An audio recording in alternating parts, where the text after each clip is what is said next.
Ayah saya itu dimakam di Taman Pahlawan loh. Hmm. Kalau yang punya Hotel Mulia malah buron dan sempat dihukum ya. Iya makanya kok dia bisa saya nggak bisa, apa yang terjadi?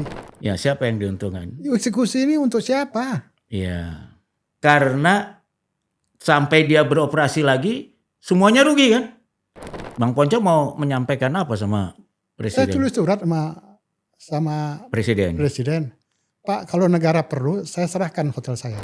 Jadi ada gosip itu ada ya, Ya, tapi nggak bisa dibuktiin gitu ya. Yang paling logik tuh itu. Oh, jadi Bang Ponco menyebut itu karena dengar ada informasi itu juga Dia bahwa bilang, ini dibarterin dengan pembangunan IKN. Ya, dia bilang kalau itu harganya 20 triliun ya saya ikut aja, saya bilang.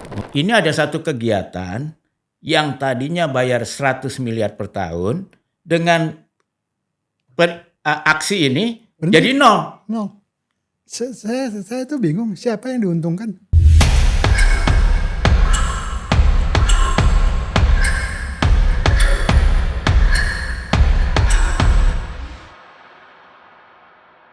Halo para pencinta program Retorika, terutama sahabat BHM.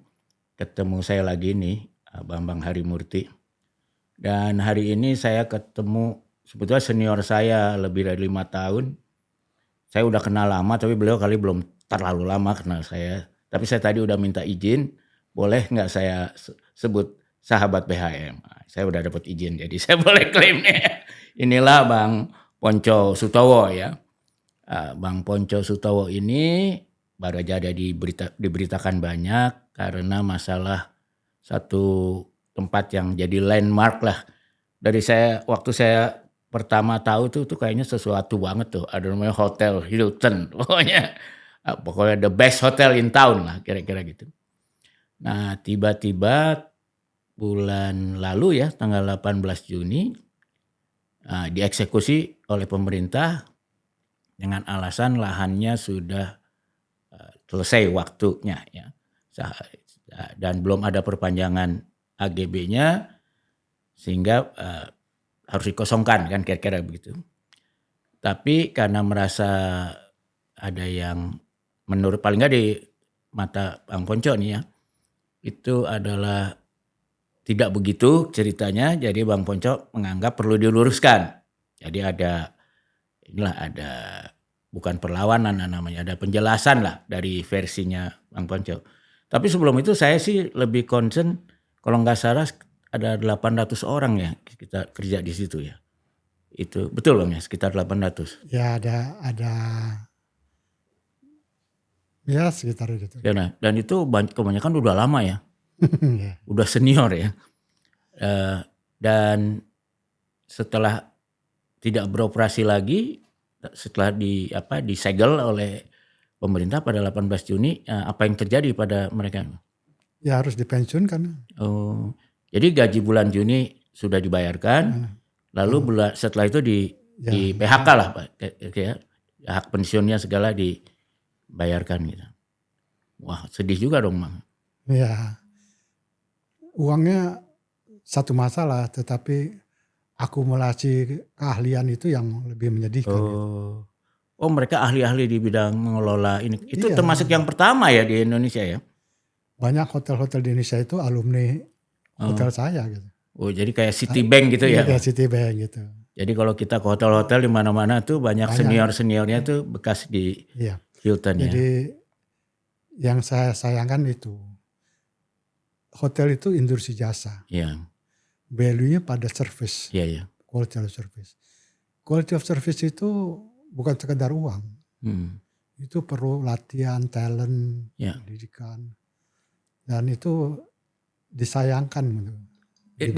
Dan setahu saya ketika almarhum ayahnya Bang Ponco waktu itu diminta tolong oleh Bang Ali ya kalau nggak salah ya. Gubernur Ali Sadikin yang minta ya. Karena Jakarta ingin mengadakan semacam kongres internasional lah ya. Conference. Lalu perlu ada hotel yang PATA ya waktu itu ya, pariwisata ya. Pacific Travel Association. Oh, Pacific Travel Association. Pacific Area Travel Association. Jadi Bang Ali pengen ada hotel yang ini, lalu minta tolong sama almarhum ayahnya Bang Ponco waktu itu ya. Lalu untuk lahannya karena ini proyek pemerintah dikasihlah yang area Gelora Bung Karno itu ya. Itu dulunya kampung dan sawah katanya Bang. Dulu itu satu area di sebelahnya nelayan dulu diberikan kepada Yakindra, Yayasan Kerajaan Dasar, tapi terbengkalai, baru diserahkan kepada ayah saya gitu. Oh, itu kan dulunya kan digusur oleh pemerintah untuk Asian Game ya. Asian Game. Lalu waktu itu yang dibangun duluan kan yang sarana olahraga. Ya. Lalu ketika patah perlu ada sarana pariwisata. Jadi begini, setelah patah itu Ali Sadikin memerlukan fasilitas hotel dan ruang pertemuan. Jadi dibangunlah balai sidang dan hotel. Gitu. Ini balai sidang yang di sekarang dalam hotelnya, bukan yang di... Yang di luar. Yang di luar itu? Juga dibangun bersamaan. Oh iya, yang bentuknya kayak piring terbang itu ya. Iya. Bersamaan. Tapi balai sidang dikelola oleh DKI. Kalau hotelnya kan kita yang invest gitu. Yeah. Karena apa? Karena dulu ayah saya diminta tolong sama Pak Ali Sadikin untuk bikin hotel. Ayah saya itu cari Hilton Internasional. Yeah. Satu chain yang terkenal, dia bilang untuk invest. Yeah. Hilton bilang saya nggak invest, saya hanya operate gitu. Yeah. Maka ayah saya terpaksa invest gitu. Bikin PT Indobilco itu. Indobilco. Dan dari dulu ya PT-nya Indobilco itu. Tapi dari pertama buat sudah mengikut sertakan Hilton dalam desain dan sebagainya. Iya itu ya? Gitu. Jadi itu. Dan itu kita dibiayai oleh bank di Amerika, Chicago State Bank gitu. Dan saya waktu itu belum terlibat. Tapi kontraknya kayaknya bukan dengan gubernur tapi dengan Seknek ya? Karena itu lahannya Seknek ya? Kontrak dengan gubernur, SK dari gubernur. Oh SK-nya dari gubernur. Tapi kemudian, lahan itu kan sebenarnya bukan dikuasai gubernur kan? Seluruh wilayah itu kemudian diambil dari DKI ke... Oh tadinya itu gubernur DKI? Iya. Yang tahun berapa diambil alih oleh Seknek itu? Saya lupa ya 80-an. Oh udah 80-an. Mungkin ketika ada PPK GBK itu ya? Belum sebelum PKBK ada gitu. Alasannya apa? Ingat nggak kenapa diambil alih dari DKI? Gitu. Kita nggak tahu. Saya nggak tahu pasti. Saya menduga mungkin dianggap terlalu besar untuk DKI untuk mengelola itu kan. Iya. Yang berkepentingan bukan DKI aja gitu. Oh jadi waktu kontrak ini baik untuk Hilton, ya Indobilco maupun untuk Jakarta Convention Center itu dengan perwakilan pemerintah Pemda DKI. Iya. Tapi kayaknya kalau saya lihat yang Jakarta Convention Center tuh jelas ya BOT ya kalau itu jelas ya. Iya, kemudian Jakarta Convention Center itu kemudian karena kepentingan GNB perlu renovasi. Oh. Itu. Pada waktu itu mau GNB tahun 92 itu kan kita nggak punya tempat yang memadai. Iya. Tapi Jakarta Convention Centernya bukan Indobuild kan waktu itu? Bukan. Itu PT lain kan partnernya? Ya, jadi itu di DKI. Tapi DKI ada partner swasta juga kan di situ? Saya nggak tahu, ada swasta tapi bukan kita. Iya, seingat saya BOT lah di situ ya dibikin gitu. Enggak BOT, dulu nggak BOT. Oh, DKI yang punya? DKI diambil alih oleh Seknek. Karena untuk kepentingan GNB itu ada 3 tempat. Ya, GNB itu gerakan non-blok waktu itu ke 40 tahun atau berapa ya? Ya, ke 45. 45 tahun ya GNB. Ya. Jadi ada keperluan untuk GNB itu hanya ada 3 tempat yang mungkin. Ya. Pertama itu di gedung DPR. Ya. Di gedung DPR itu yang memungkinkan. Ya. Tetapi Pak Harto tuh bilang itu wilayahnya legislatif. Iya. Jangan eksekutif diganggu oleh eksekutif, maka beliau tidak mau itu dipakai. Pilihan kedua adalah tempatnya kehutanan tuh yang di pojokan. Oh iya, Manggala. Manggala Wanabakti. Tapi Manggala Wanabakti itu tidak cocok. Kurang representatif lah kayaknya ya. Enggak, gedungnya tidak memadai gitu.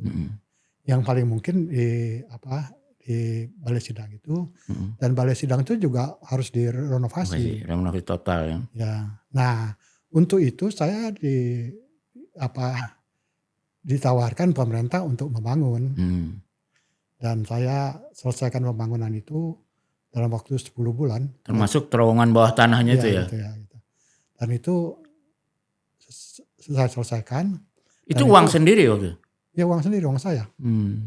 Dan itu kita dikasih pakai 30 tahun.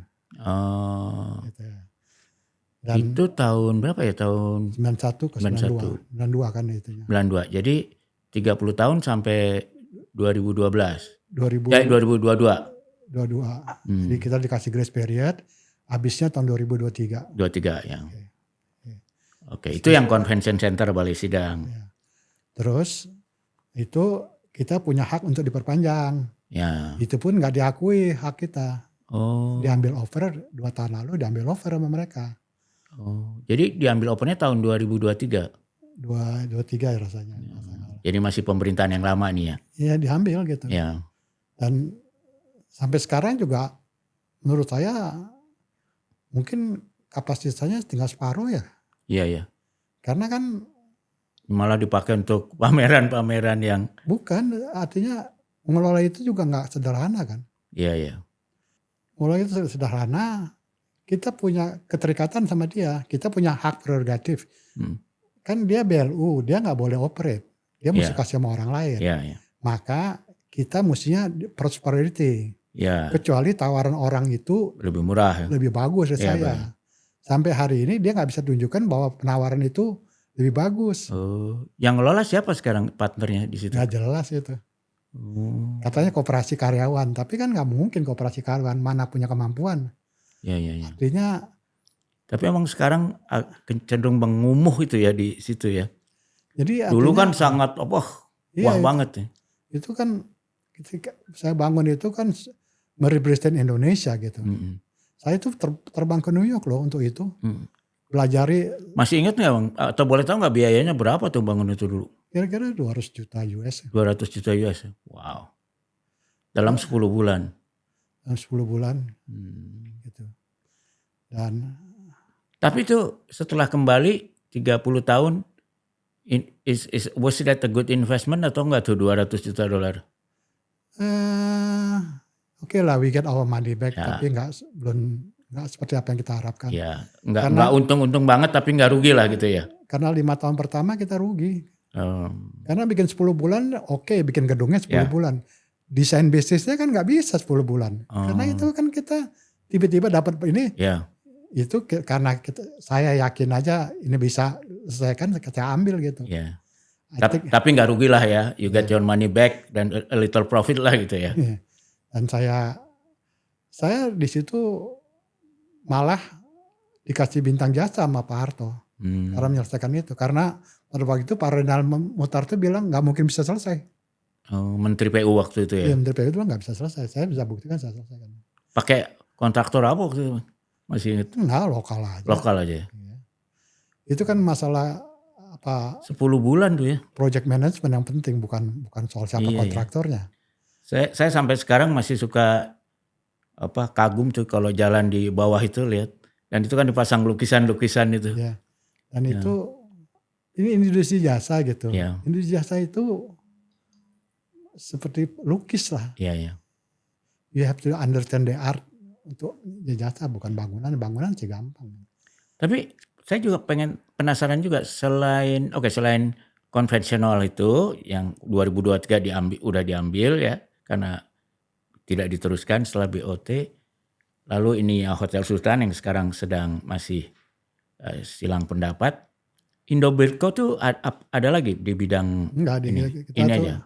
Kita itu biasanya kalau bikin pekerjaan kita separate company. Oh, jadi satu company itu aja. Jadi supaya tidak financingnya lebih gampang. Iya. Tapi Bang Ponco punya juga di bidang yang sama di PT-PT yang lain ya, ada juga.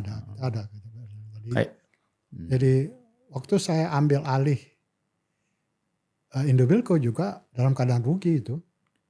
Oh. Jadi waktu dari ayah. Dari ayah saya rugi. Kenapa saya ambil? Oh, waktu ayah mengelola itu berapa tahun tuh sampai diserahin ke Bang Ponco? Itu mulai kan 73. 71 apa 73 ya?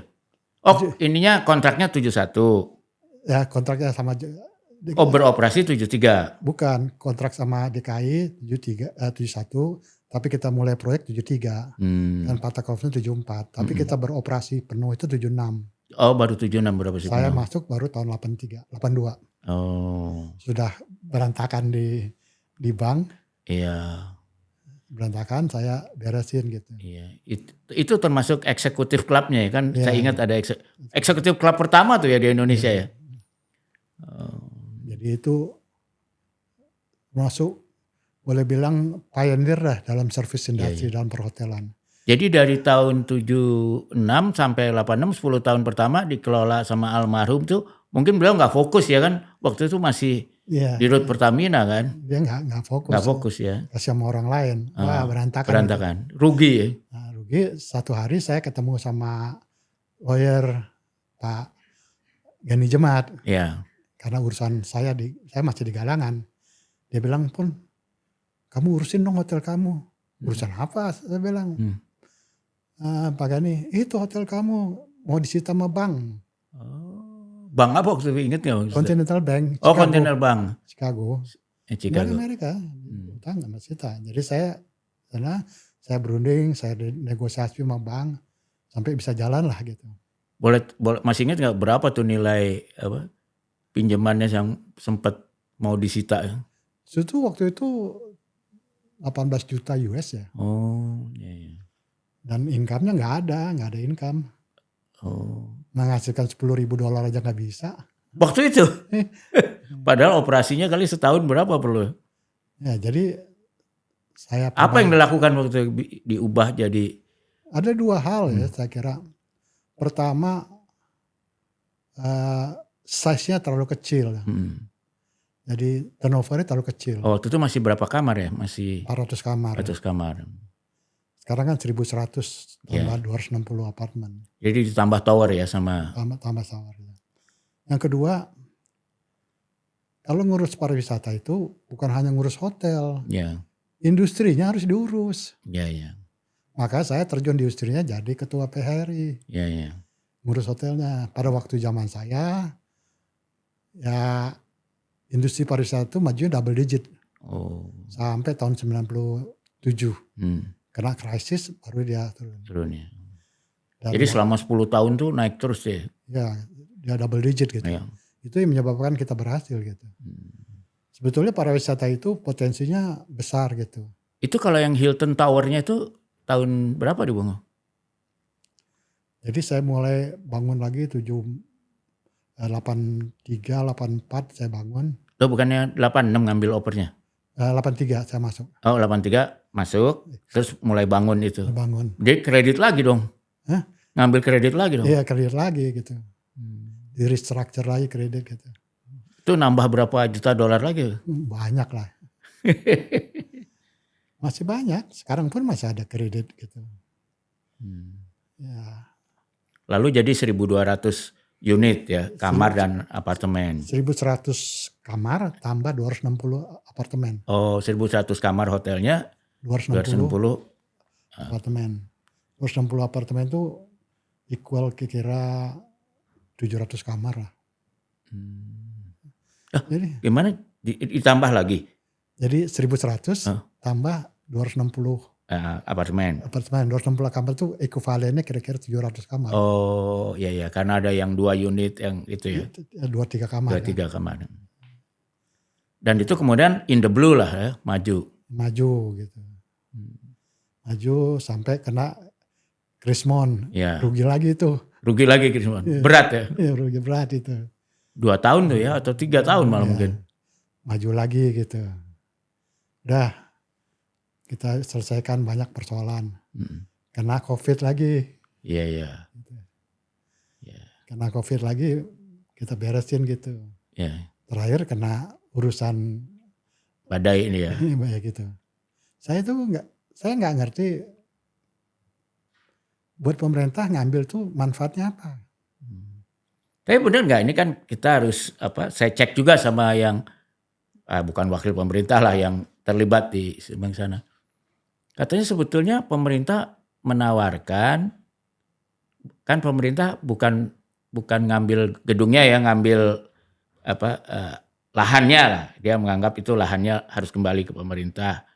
Tentang bangunan dan sebagainya itu kalau versinya mereka yaitu ditawarkan kalau mau diteruskan sesuai dengan peraturan yang berlaku, yaitu bisa mau di BOT ya, atau mau sewa bagi royalti atau benar Bang ditawarkan gitu. Saya setuju sama itu. Tetapi selalu berundingnya nanti ujungnya buntu begitu. Ada yang membuat buntu begitu.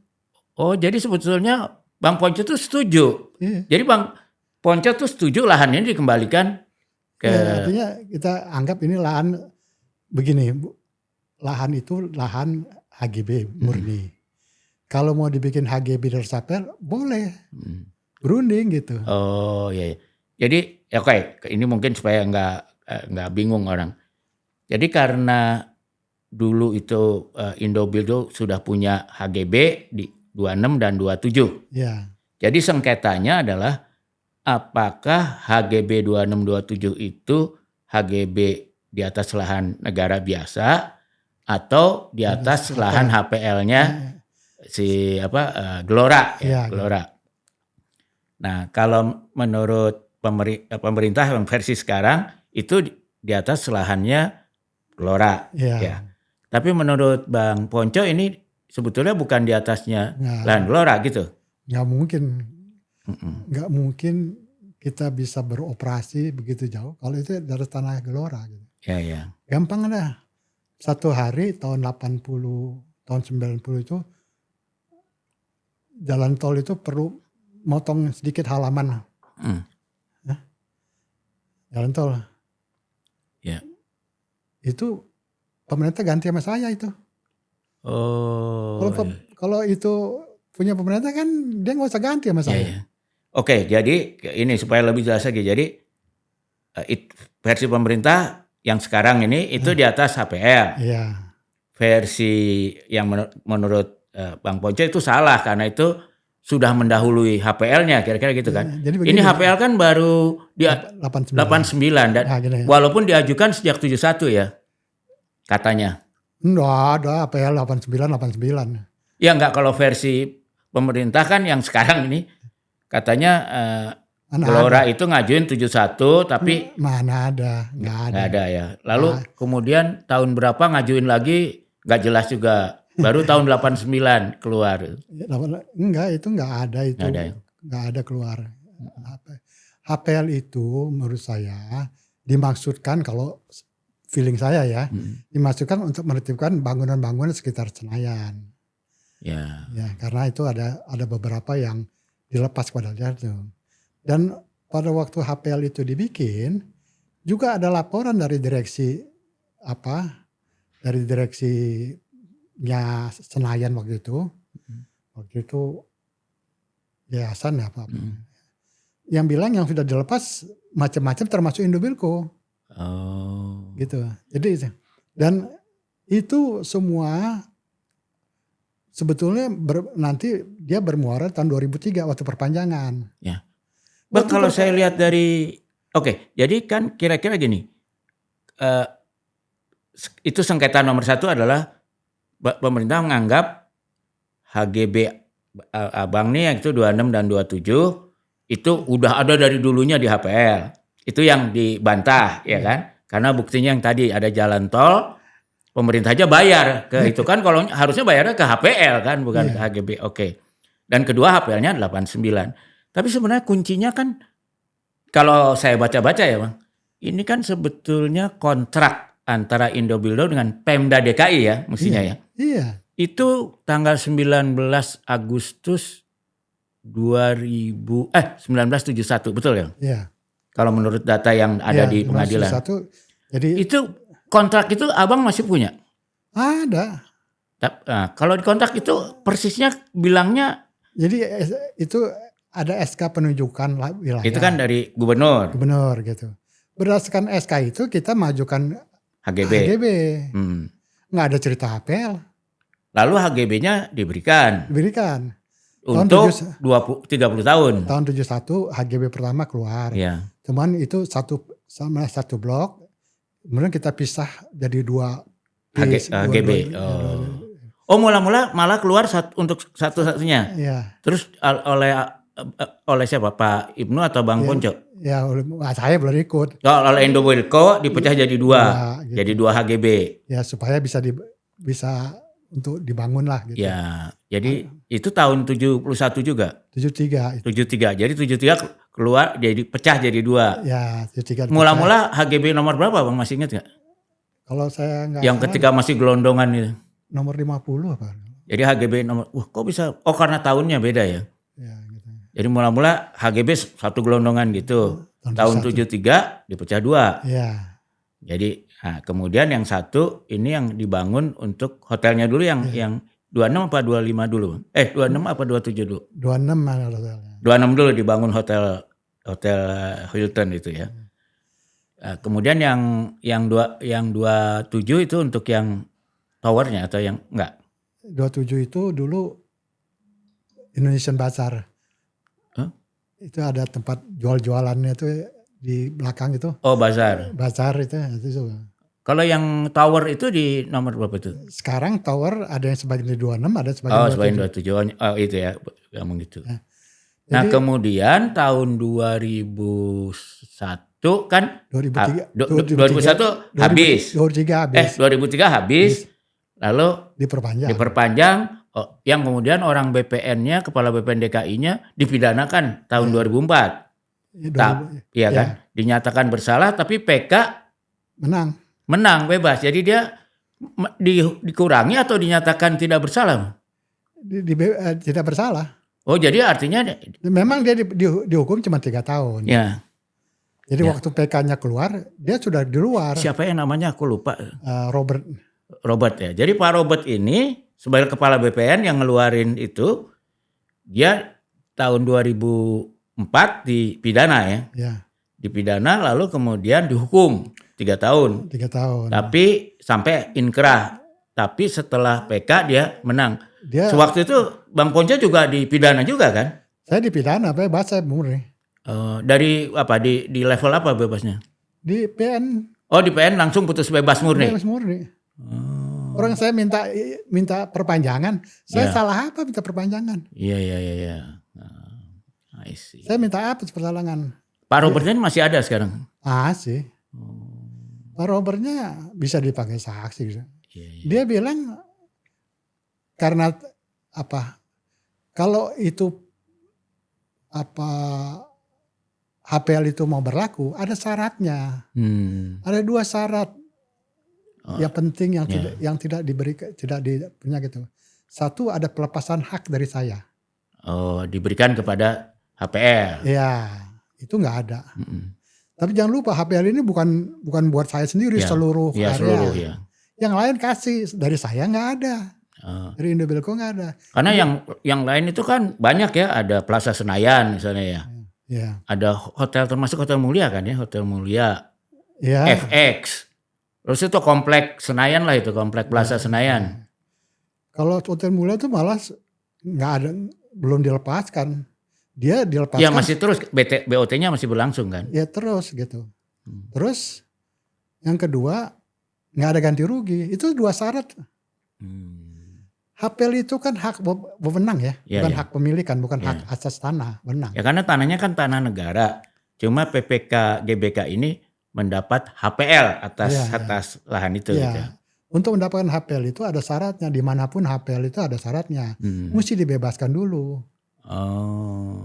Begini, HPL itu wewenang. Jadi kalau Pak BHM itu punya rumah, dulu di Tangerang dulu masuk Jawa Barat, sekarang masuk Banten gitu. Ya. Jadi wewenangnya pindah ke Banten. Ya. Tapi kan rumahnya tetap punya itu. Ya. Kalau pemerintah itu perlu, dia ganti rugi. Oh. Orang bikin jalan aja nggak punya sertifikat, orang diganti rugi. Ya. Gimana kalau punya sertifikat nggak mau ganti rugi kan? Atau kayak VB gitu ya. VB kan diganti rugi juga penghuninya kan? Iya, mesti ganti rugi dong, nggak ada kan? Nah itu justru saya dengar sebelum saya ketemu Bang Ponco, saya tanya-tanya juga kan sama teman-teman yang temannya Bang Ponco juga lah segala macam. Saya tanya, ini emangnya nggak bisa dimediasiin? Ini kan sebenarnya kasus perdata biasa ya. Perdata itu kan juga pengadilan biasanya, mediasi dulu lah gitu loh, supaya cepat. Nah katanya sudah ada tawaran itu ke Bang, tapi buntu terus. Buntunya di mana Bang? Ada mediasi dari bank, kita siapin beranda. Mereka lawyernya mereka nolak mediasi. Katanya karena Bang Ponco minta 22 triliun, benar nggak Bang? Bukan, saya ditanya mau ganti berapa. Ya ada aturannya lah, lihat aja gitu. Saya cuma bilang itu ada orang bangun di IKN 20 triliun. Pasti hotel saya lebih mahal dari itu aja gitu. Oh ngomongnya gitu. Jadi ada orang bangun di ngakunya.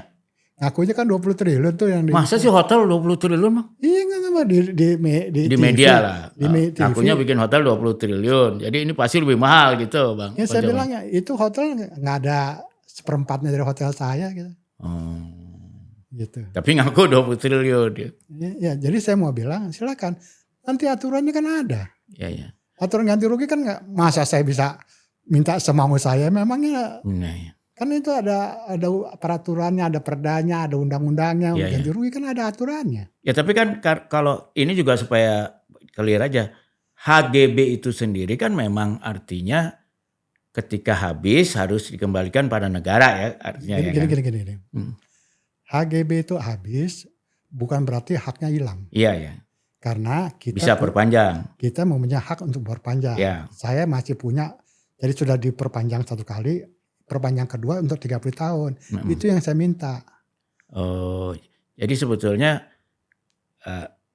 Bang Ponco ini merasa, saya sebenarnya menurut hukum masih punya dong hak perpanjang 30 tahun lagi, artinya sampai 2033 ya? 2053. Iya gitu. 2053 gitu ya. Udah sesudah itu ya udah kembaliin ke. Terus itu kalau udah 30 tahun udah nggak ada bisa perpanjang lagi kan? Nggak, masih bisa perpanjang lagi. Dalam undang-undangnya kan katanya dapat sih ya, bukan pasti ya. Kalau HGB itu kan 30 tahun dapat diperpanjang 20 tahun. Udah ya terus. Dan diperbarui 30 tahun. Oh dapat lagi diperbarui 30 tahun. Dan PP yang baru sesudah Cipta Kerja itu malah kata dapat itu dihilangkan. Harus otomatis itu. Yang 30 tahun terakhir itu. Iya. Jadi 30, 20, 30 gitu. Iya gitu. Jadi artinya sebetulnya kalau setelah dengan undang-undang. Dan problemnya gini, saya majukan. 2 tahun sebelum habis saya majukan. Nggak dijawab, nggak ditolak, nggak diterima, nggak dijawab. Nggak dimasukin ke PT UN kan, kalau itu urusan PT UN maksudnya itu. Iya masukin PT UN tapi ya nggak dijawab aja. Jawabannya begitu. Jawabannya apa putusan PT UN-nya? PT UN-nya kan bilang bahwa kita gugat kan bahwa HPL itu tidak masuk tanah kita. Dia bilang masuk. Jadi kita bilang kalau masuk, yuk tolong kewajibannya dikasih dong ke kita. Ganti rugi. Ganti rugi itu kan ganti rugi ada 3 hal. Ganti rugi atas tanah, ganti rugi atas bangunan, ganti rugi atas usaha gitu. Oh. Tinggal duduk aja gitu, nentuin ini berapa gitu. Iya silakan aja. Nah dulu zamannya Pak Menteri Agrarianya Pak Sofyan Djalil, kita udah sepakat. Bahwa nanti HGB dari HPL. Sudah sepakat sama Sofyan Djalil. Waktu tahun 2018, 17. Oh 2018-17 waktu beliau Ketua Agraria. Udah sepakat nanti 2023 diperpanjang 30 tahun lagi. Ada HPL tapi udah. Tapi kompensasinya sekarang mengakui bahwa itu HPL. Iya gitu. Udah, dan gitu. Bang Ponco udah setuju. Tapi itu lisan ya? Lisan. Saya nggak di ini ya. Terus Kalau gitu bisa minta saksi juga dong beliau. Terus udah itu kan beliau sebulan kemudian diberhentiin, Ya, diganti. ya. Saya tanya sama beliau, Pak Sofyan, dulu kenapa sih kita batal gitu? Jawaban beliau bisa dikonfirm sama beliau. Saya juga nggak ngerti tuh lawyernya maunya apa gitu. Lawyer seknek maunya apa gitu. Kalau menurut saya memang tidak ada keinginan untuk diperpanjang dari mereka. Kenapa gitu? Itu yang saya nggak ngerti. Itu mulai kapan Bang Ponco mendeteksi kelihatannya seknek emang pokoknya mau ambil alih aja gitu? Iya, itu semenjak Pak Sofyan Jalil diganti lah. Oh, bukan semenjak Pak SBY ya? Dulu kan sampai di... Enggak. SBY enggak ada masalah. Oh, kalau Pak SBY itu lebih karena, itu dulu kejaksaan apa KPK yang Pak Robert itu? Itu kejaksaan. Oh itu karena kejaksaan masuk ke situ, tapi kemudian akhirnya PK menang Pak Robertnya. Saya nggak pernah ada masalah sama kejaksaan. Tapi kan masalahnya gini Bang, orang kan mikirnya wah Bang Ponco pasti powerful, temennya banyak di atas gitu ya. Apa terhadap dugaan-dugaan seperti itu Bang Ponco apa jawabannya? Ya kan saya selalu bicara sama pemerintah lah, siapapun pemerintahnya saya bicara. Saya punya power apa? Saya cuma punya kenalan dan argumentasi, saya kira logika aja gitu. Dan menurut saya sampai hari ini pun saya nggak begitu paham kenapa, apa yang diperoleh gitu. Sekarang gini deh, sekarang dia eksekusi gitu. Terus saya diganti rugi nggak? Karena saya punya hak untuk diganti rugi. Palingnya bangunan saya diganti rugi, usaha saya diganti rugi dong. Nggak ada tawaran Mas Kiai? Nggak ada, mana ada. Artinya kan ini belum selesai nih. Tapi kalau Bang Ponco mestinya kenal juga sama Pak Prabowo ya? Kan dari dulu kenalnya. Kenal. Saya kenal beliau masih letnan, saya kenal sering main di rumah saya. Oh waktu masih letnan? Iya. Nah seandainya nih tiba-tiba ada yang ketok pintu nih di belakang saya. Jebul Pak Presiden Prabowo datang. Wah saya minggir lah kan, duduk gitu di sini. Terus Bang Ponco mau menyampaikan apa sama Presiden? Saya tulis surat sama Presiden. Pak kalau negara perlu saya serahkan hotel saya. Tapi nanti kita berunding bagaimana cara nyerahkan. Tertulis saya. Tapi yakin sampai itu surat? Ya insya Allah lah. Kalau lihat, udah kapan tuh ini surat tuh? Kira-kira 7-8 bulan lalu. Oh jadi sebelum eksekusi ini. Jadi Bang Ponco, saya ulang nih supaya jelas. Sampaikan surat isinya kalau negara perlu, silakan. Saya serahkan ini semua. Tapi saya minta kompensasinya apa? Saya cuma bilang ya kita rundingkan bagaimana cara nyerahkannya. Kalau dibalesnya gini, kalau kamu maunya win-winnya gimana gitu? Iya, saya tadi kalau mau tanahnya negara silakan. Maunya aturan apa? Atau maunya kesempatan kayak seperti Pak Sofyan Jalil dulu? Iya. Jadi diperpanjang sampai 2053, tapi itu sekarang jadi HPL dan boleh. Itu gedungnya BOT gitu ya? Iya, nanti gedungnya jadi, BOT. Gedungnya silahkan setelah itu ambil gitu ya? Ya, 30 tahun kan kita udah depresiasi kan. Iya. Jadi idealnya itu yang diinginkan oleh Bang Ponco tuh itu gitu. Atau kan sebenarnya kalau mau dihitung-hitung juga bisa kan? Nilai segitu tuh kalau dirupiahkan berapa gitu kan? Bisa juga. Tapi di diskon-diskon boleh lah gitu kan. Iya, saya mau bilang berunding lah kita maunya apa gitu. Saya bilang bagaimana ada persoalan bisa selesai tanpa perundingan. Telepati.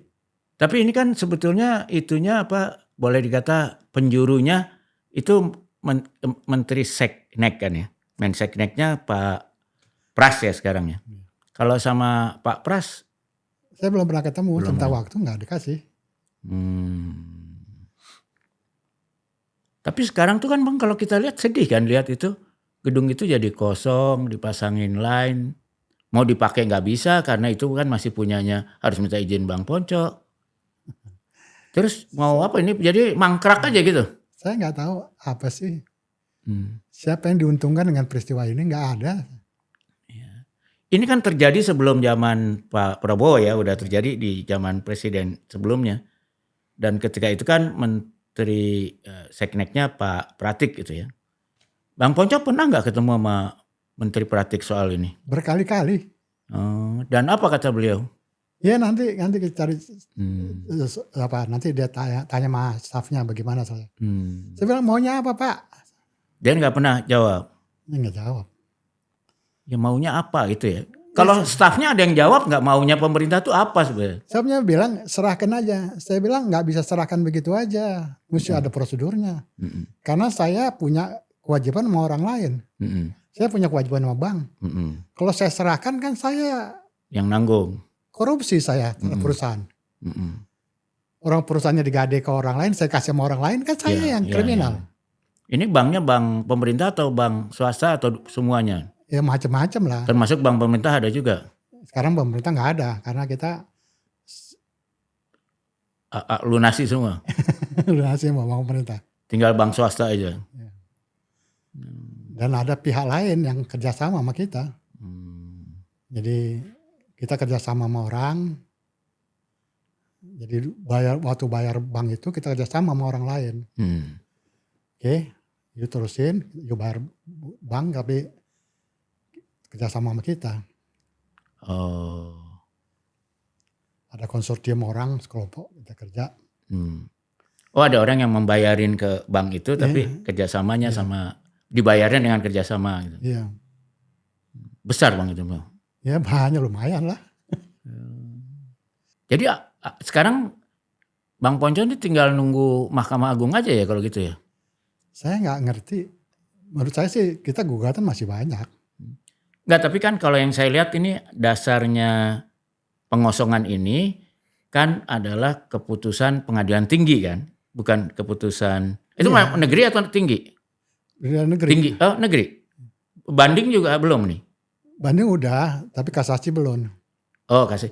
Jadi negeri serta merta, negeri itu serta merta bukan? Serta merta itu negeri. Ya, lalu oleh banding dibandingkan sama aja. Sama aja. Jadi, makanya harus dieksekusi. Jadi tinggal MK nunggu gitu. Di dalam memori kasasi ini argumen dari Pak Bang Ponco dan tim legalnya apa argumennya? Ya saya kira sama gitu. Bahwa eksekusi ini menurut saya ada yang janggal ya. Nomor satu ada surat edaran Mahkamah Agung yang menyatakan serta-merta itu dilarang kecuali ada jaminan. Itu dia nggak kasih. Kita ada protes. Itu ke SEMA ya? SEMA nomor berapa? Tahun berapa? SEMA tahun 2001 zamannya Pak Bagirmanan. Tapi kan ini kan kasus perdata ya Bang ya? Kalau kasus perdata itu kan sebetulnya dalam setiap level pun masih terbuka, bahkan biasanya pengadilan lebih suka kalau ada kesepakatan mediasi lah, ya kan? Mediasi nanti tinggal disahkan aja oleh pengadilan kan, kira-kira gitu ya? Di pengadilan tinggi masih mediasi. Oh masih? Dikasih kesempatan mediasi, kita mediasi. Oh sekarang mediasi? Tapi mereka nolak. Jadi mereka maunya apa Bang? Maunya serah bongkokan aja gitu? Ambil aja, mau diambil. Termasuk gedungnya aja diambil gitu? Iya, gedungnya isinya semua mau diambil. Saya nggak ngerti tuh logikanya di mana.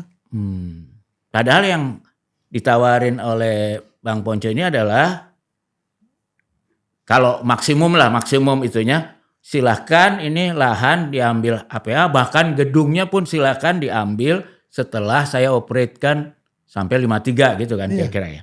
Di BOT kan lah sampai 53. Itu kira-kira permintaannya gitu ya. Sehingga saya bisa nyelesain semua urusan-urusan utang piutang dan bagian, sehingga kalau diambil pemerintah tuh clean gitu ya.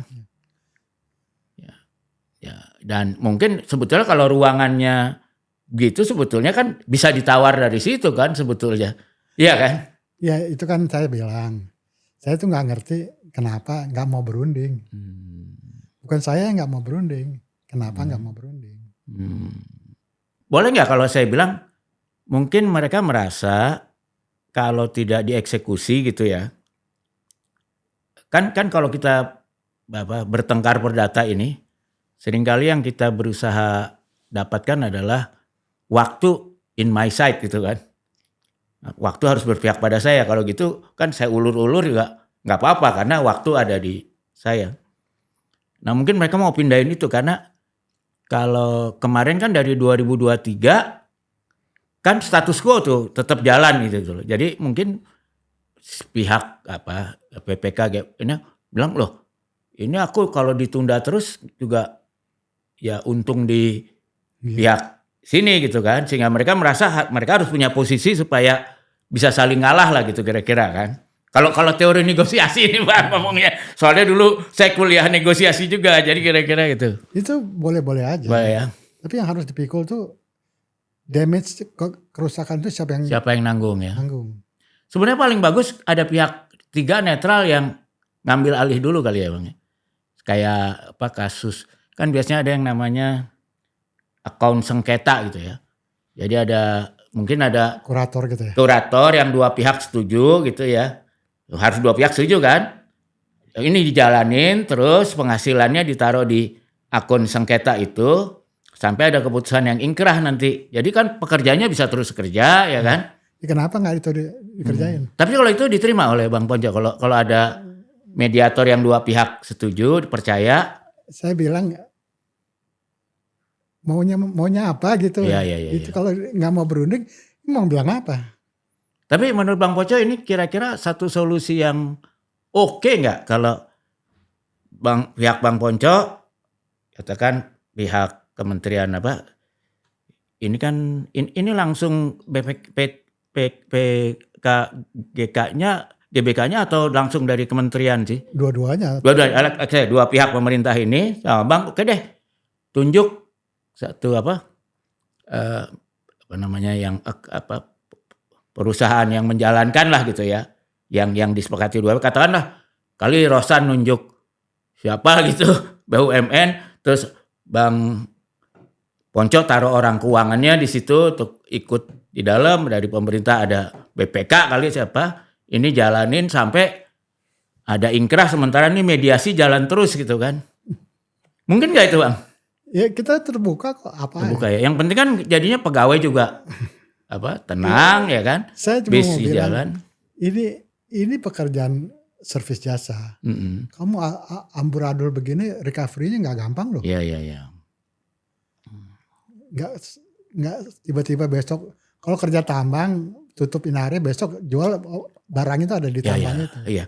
Nggak kan kalau tujuan antara lain tujuan kita ngobrol ini kan kepada publik supaya jangan sampai publik tuh dapat kesan yang bukan sebenarnya gitu kan. Jadi yang saya ingin dalami sekarang ini sebetulnya kalau dari pihak Bang Ponco itu mediasi ini sangat terbuka gitu ya. Cari solusi yang semua happy dan sesuai aturan. Oke, karena kan kedua pihak sebenarnya sepakat. Oke, lahan ini yang kita sengketakan, tapi yang kegiatan usaha dan gedung ini kan juga pemerintah juga tidak meminta itu kan. Artinya mengakui lah bahwa itu punyanya itu kan. Jadi kalau kita melakukan solusi yang di atas yang kedua pihak sepakat, menunggu yang ketidaksepakat ini selesai tapi nggak merugikan orang-orang lah gitu. Kan itu katanya kebijakan Nabi Sulaiman. Enggak, yang saya sedihkan itu kan membangun ini image yang bukan gampang. Ini industri jasa bukan gampang. Ya. Saya sedih tadi pegawai berhenti itu, sedih loh. Paling tua udah bekerja berapa tahun Bang? Oh udah 20 lebih saya.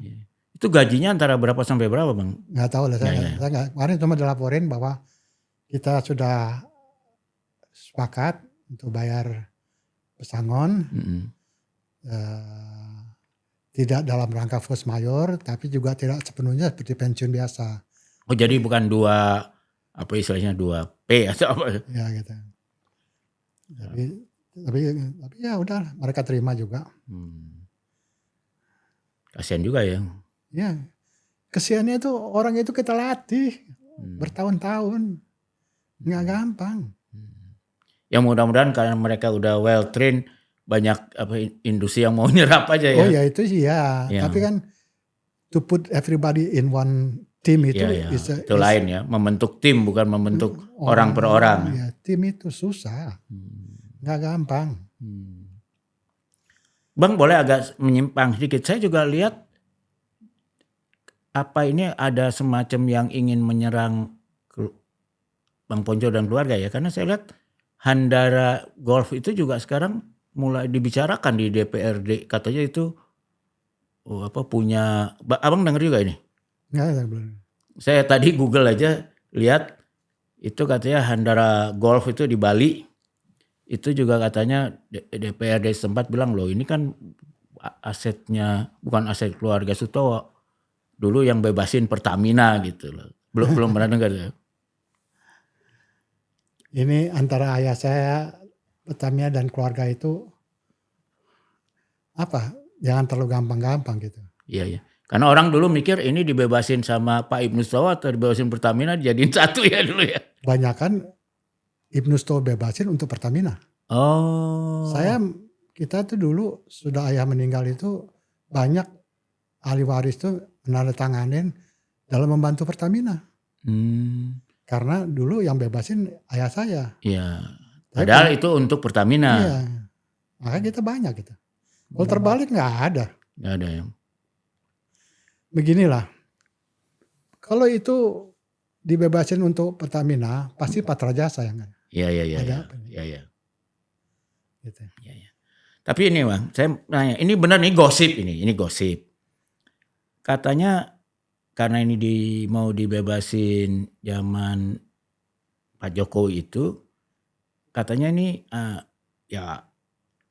yang disebut 9 naga itu ingin mengambil alih lokasi strategis ini. Bang Ponco dengar juga itu? Ada isu itu. Ada yang nawarin pada saya. Yuk kerjasama sama dia, nanti urusan teknik dia yang beresin. Saya bilang sama dia, ngapain mesti kerjasama lu? Kalau mau negosiasi sama seknek aja. Nanti sudah kelar negosiasi sama seknek, kalau mau kerjasama ya ayo aja gitu. Oh. Ini yang disebut 9 naga itu antara lain Bang? Ya salah satu lah, nggak semuanya, ada 2 orang yang nawarin saya ya. Oh ada dua pihak yang berbeda? Jadi nawan Bang Ponco udahlah kerja sama gue beresin ini gitu. Terus Bang Ponco sikapnya gimana waktu itu? Saya tuh nggak ngerti. Di Senayan itu ada Hotel Mulia. Hotel Mulia punya siapa sih? Joko Chandra ya. Kok dia boleh beroperasi? Ayah saya itu dimakam di Taman Pahlawan loh. Kalau yang punya Hotel Mulia malah buron dan sempat dihukum ya. Iya makanya. Kok dia bisa, saya nggak bisa? Apa yang terjadi? Iya. Makanya emang kalau saya lihat ya, ini kan tanah Gelora Senayan ini kira-kira HPL-nya 260-an hektar ya. Iya. Di situ kan gila semua tuh kan, kalau yang bisnis ya selain Sultan ada Plaza Senayan itu kan, ada Plaza Senayan, ada juga Hotel Fairmont ya kan, Hotel Chandra ya, ada lagi Hotel Atlet tuh, ada FX, Senayan City, semua itu kan swasta yang ngelola sekarang. Iya. Tapi mereka BOT-nya belum habis katanya Bang. Ya, makanya belum diganggu. Iya, saya mau tanya, dulu di BOT-in kenapa? Ya. Karena pemerintah nggak bisa ngurus. Iya, dan nggak punya duit. Iya, di BOT-in kan. Terus saya tanya, kenapa nggak mau BOT sama saya? Tapi kalau saya lihat Bang, itu BOT mereka rata-rata 40 tahun ya. Udah diperpanjang. Bukan terus. HGB kan beda sama BOT kan, sama HGB beda kan. Kayaknya belum ada yang selesai kayaknya Bang. Udah dong. Kan kalau saya nggak salah, Mulia itu udah diperpanjang. Oh, Mulia? Dia kan dibikin waktu masa-masa akhir Pak Harto ya, belum 25 tahun belum. Udah 30 tahun. Nggak tahu saya benar, yang saya dengar umumnya tuh BOT itu 40 tahun, tapi nggak bisa diperpanjang. Karena sistemnya BOT. Kan lain kalau HGB kan jelas di undang-undangnya 30 tahun, bisa diperpanjang 20 tahun. Dan saya juga baru dengar dari Abang setelah undang-undang Omnibus Law ini malah otomatis bisa diperpanjang 30 tahun lagi. Jadi 80 tahun ya. 30, 20, 50 tambah 30. 80 tahun jadinya kan. Dan undang-undang ini belum dicabut kan, masih berlaku. Tapi kalau BOT kan memang tidak ikut ketentuan HGB kan. Dia ya tergantung nilai BOT-nya aja gitu. Yang saya tahu Plaza BOT kan bangunan ya? Iya ya. Yang saya tahu tuh Plaza Senayan itu kan dulu ada Mbak Titi, ada Hasim ya. Tapi kemudian hilang namanya. Tinggal Kajima sama Gelora lah 10% gitu. Itu juga misterius buat saya tuh. Kok bisa hilang namanya gitu. Terus setahu saya kan kalau Hotel Mulia tuh dulu ada Bambang Tri di situ kalau nggak salah. Selain Chandra ya, siapa Joko Chandra. Itu juga belum jelas. Jadi kalau ini artinya yang saya dengar pemerintah itu harusnya semuanya dong begitu ya. Yang saya dengar Mulia udah diperpanjang. Perlu kita cek gitu ya. Ya beginilah. Yang pasti di zaman apa? Zaman Pak Jokowi artinya perpanjangnya? Ya. Jadi saya mau bilang bahwa pemerintah kan nggak bisa ngurus hotel. Kenapa kita mesti bersengketa? Ya, tinggal kerjasama aja sebetulnya. Iya, kenapa sih? Saya juga orang yang rasional kok. Emangnya program saya kalau uang itu mau dibawa mati apa? Ya. Kalau gosip ini Bang seberapa jauh teman? Ini gosip nih sekali lagi ya. Bahwa sebetulnya itu mau diambil karena Menteri Sekretaris Negara yang dulu udah barter itu dengan pembangunan IKN gitu dengan ya itu Konglo. Yang kemungkinan itu ada gitu. Jadi ada gosip itu ada ya. Tapi nggak bisa dibuktiin gitu ya. Yang paling logik tuh itu. Makanya waktu ditawarin saya ganti rugi, saya sebut itu. Jadi Bang Ponco menyebut itu karena dengar ada informasi itu juga dia bahwa bilang, ini dibarterin dengan pembangunan IKN. Ya, dia bilang kalau itu harganya 20 triliun ya saya ikut aja, saya bilang. Ini layak investigasi kalau gitu. Karena betul nggak Bang kalau saya hitung-hitung 260 hektar lahan Gelora itu, kalaupun kita udah keluarin lah yang buat fasilitas publik kayak stadion dan sebagainya, lahan yang bisa dikomersialkan itu nilainya pasti di atas 400 triliun tuh nilainya. Ya. Itu NJOP kan pasti di atas 150 juta di sana kan? 100 ya. 100 lah. Ya bayangin kalau 100 kali 260 ribu ya 260 triliun. Iya. 260 triliun minimal. Tapi kan itu nggak bisa dihitung begitu karena itu tidak dibangun untuk pemerintah itu kan bukan. Ya itu kan untuk publik ya. Itu kan bukan developer, tapi pemerintah kan bukan developer. Ya. Enggak, tapi kan maksudnya bisa, sebenarnya kan bisa, itu tidak harus dipertentangkan Bang. Dengan dibangunnya fasilitas olahraga, dengan dibangunnya taman kota, otomatis wilayah komersialnya nilainya jadi naik kan. Karena mendapatkan kenikmatan dari itu semua kan Bang. Begini. Satu ya, Mas Bambang. Penghasilan paling besar hotel itu buat negara itu PB1. Nah, itu berapa persen? 10%. 10% ya. Dari omset. Itu Pemda atau pemerintah pusat? Pemda ya. Okay. Ya. Kalau saya nggak salah, tahun 70-an itu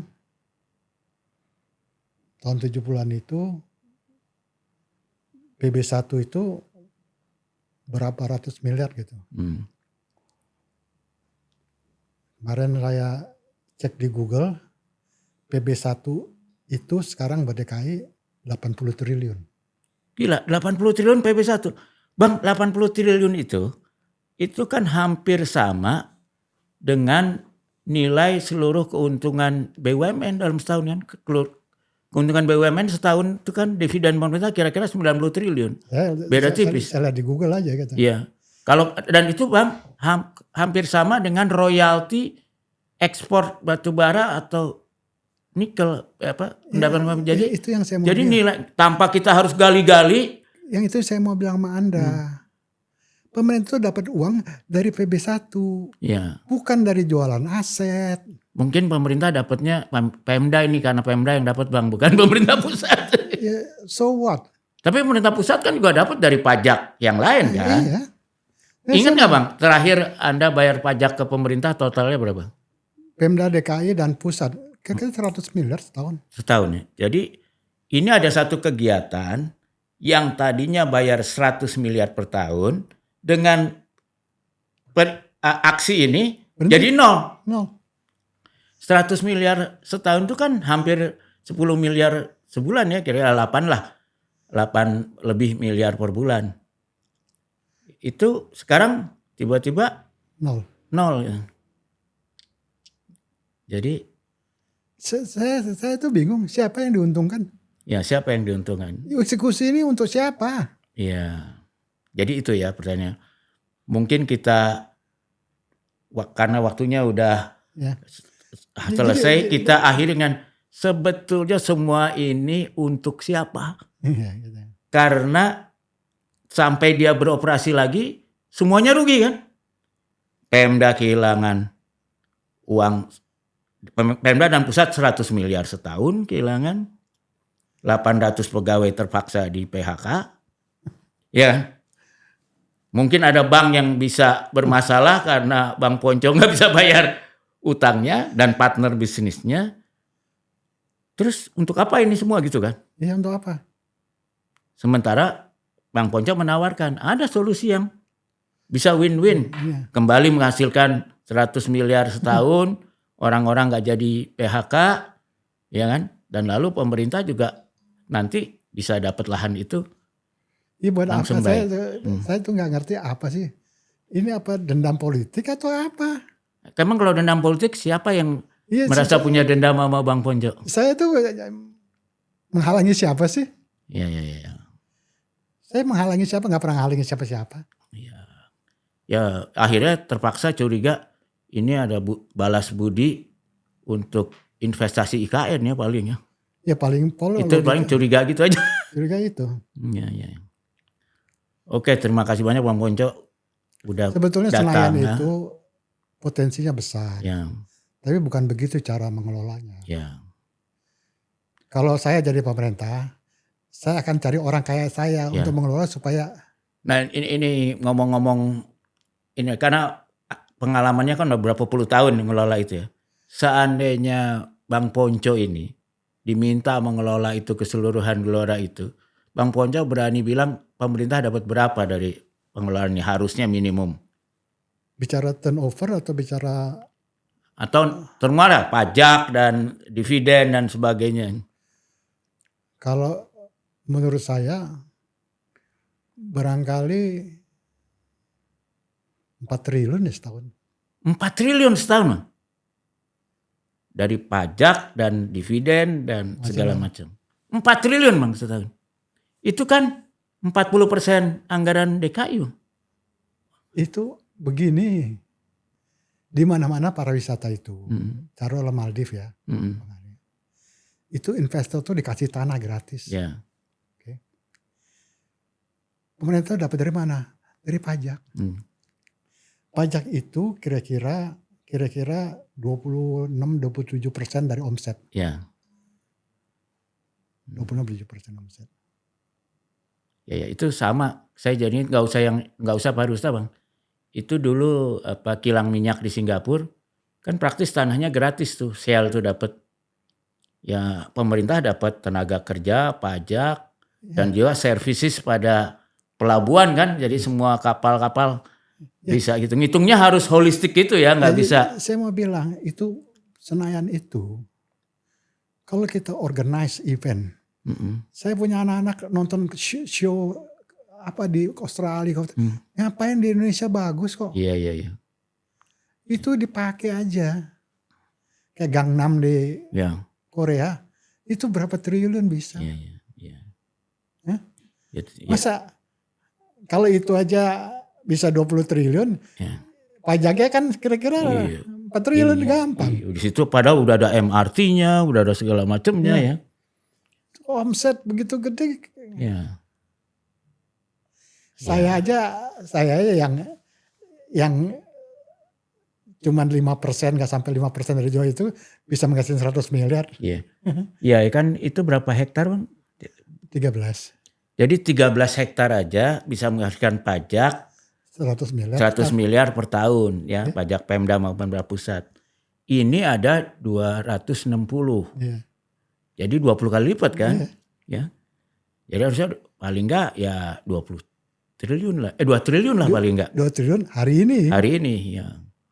Kita kan nggak bicara cuma hari ini. Ya. Ada peningkatan dong. Iya. Oke. Iyalah. Iya Bang. Tapi terima kasih banyak nih, jadi dapat ilmu banyak. Jadi dan pariwisata itu satu bidang usaha yang bagus buat Indonesia. Ya. Indonesia ini punya problem satu. Mungkin nanti satu hari Anda bisa bicara. Ya. Kita ini terlalu tergantung sumber daya alam. Ya. Dan sumber daya alam itu berkah apa kutukan. Ya. Itu kan habis lama-lama ya. Bukan hanya itu. Lingkungan ya. Bukan karena itu. Sejarah Indonesia, kita punya sumber daya alam itu bagus. Ya. Tapi apa yang terjadi sama kita? Karena sumber daya alam itu kita dijajah. Iya. Dulu kita punya rempah-rempah loh. Iya. Rempah-rempah itu mahal. Sampai Belanda sama Inggris tukeran Belanda sama New York. Iya betul. Iya. Dan New Yorknya maju ya. Iya. Artinya. Bukan mending Banda Bang, Pulau Rum. Iya. Sama Manhattan.